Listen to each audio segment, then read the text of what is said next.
Magandang hapon mga ka-viewers. Nandito po kami sa tabing dagat kung saan napakalaki po talaga ng alon. At talagang hindi mo ma-enjoy yung summer camp. Talagang mag-ingat po tayong lahat sa bagyo at sa...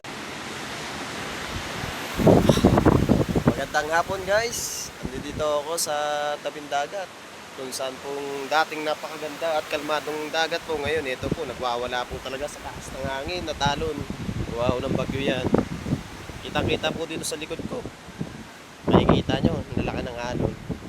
Pero kahit ganun pa rin po, may mga bisita pa rin pong napunta para magano ng kasal po nila. Nagpipicture-picture po sila dito para sa photograph po nila. Para sa kasal. Napakaganda po dito kung napaka banayad po ng dagat. Ito po yung ginagawa naming building dito. Mga condo po yan lahat. Po.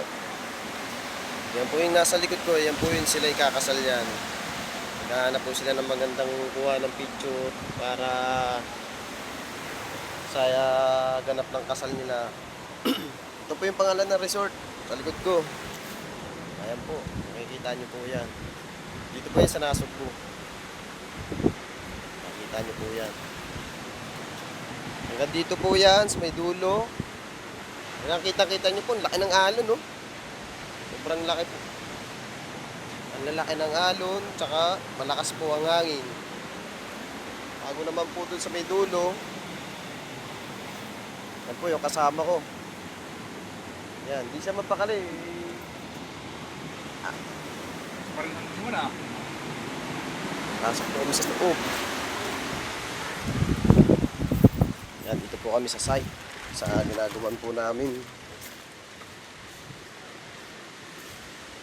Wala po masyado nagtatrabaho. Gawa lakas ng alon. So, ayan po yung bodigero namin. Nag-CR. Ayan po. Punta po ako dito sa aming bodega para maulan na po kasi. Yan, dito po ako sa bodega namin. Po. Yung bantay po dito nandun sa CR. Ayan po, safety crew po yan. Napakasipag po umawak nga ng walis. Kung sa walisan lang ho, pag iniwan nyo to, pagbalik nyo, talagang napakakislap po at walang kalat sa inyong paligid. O, yan na naman po yung kasama ko. Ayan.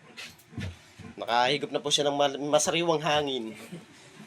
Po guys, hanggang dito na lang po ang video ko at paki-follow at subscribe na rin po para sa suporta. Salamat po. God bless.